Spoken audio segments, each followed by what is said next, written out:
Good afternoon, First Baptist. This is Pastor Doug. Are you following the Jesus way? Last Sunday, we began a new study in the book of James. How do we live out our faith in the ups and downs, the ins and outs of daily life?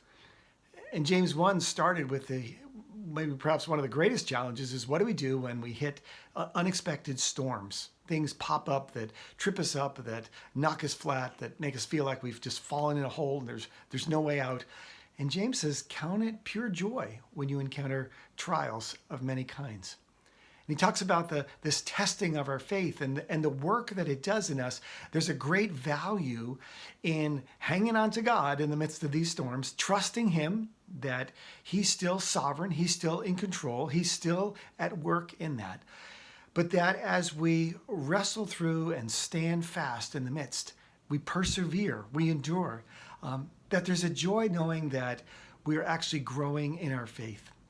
We are coming to realize more and more that God can be trusted.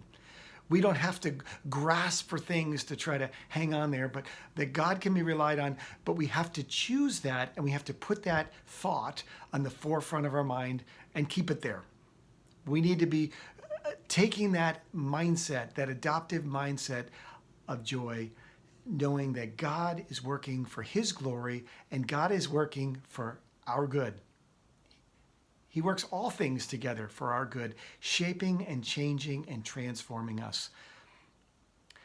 I've been really encouraged even this week as I found some areas where I feel like God has been doing some work in me.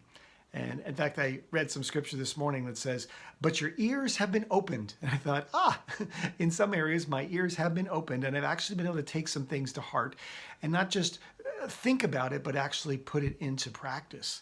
And that has resulted in joy. That has resulted in a greater sense of freedom and connection with God.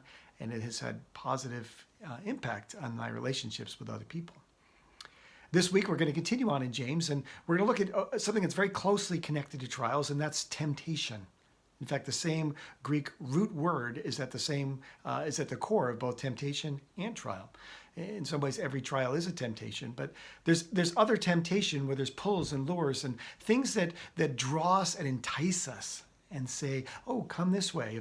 If the path of Jesus is one direction, there's things that try to lure us off that path. And those ultimately lead to our harm. They hurt relationships with God and relationships with other people. So how do we defend against that? How are we aware of that? What's the antidote to giving into temptation or lingering on temptation, linking around it, considering it? But what's the opposite of that? So we're gonna talk about that this Sunday. We also have some exciting news we'll be announcing Sunday. We have some revamping going on with our Wednesday night small group, and you can come Sunday and hear what that's going to be all about. That will start on January, I believe it's 22nd is the date for that. So we look forward to seeing you Sunday. Hope you have a great week.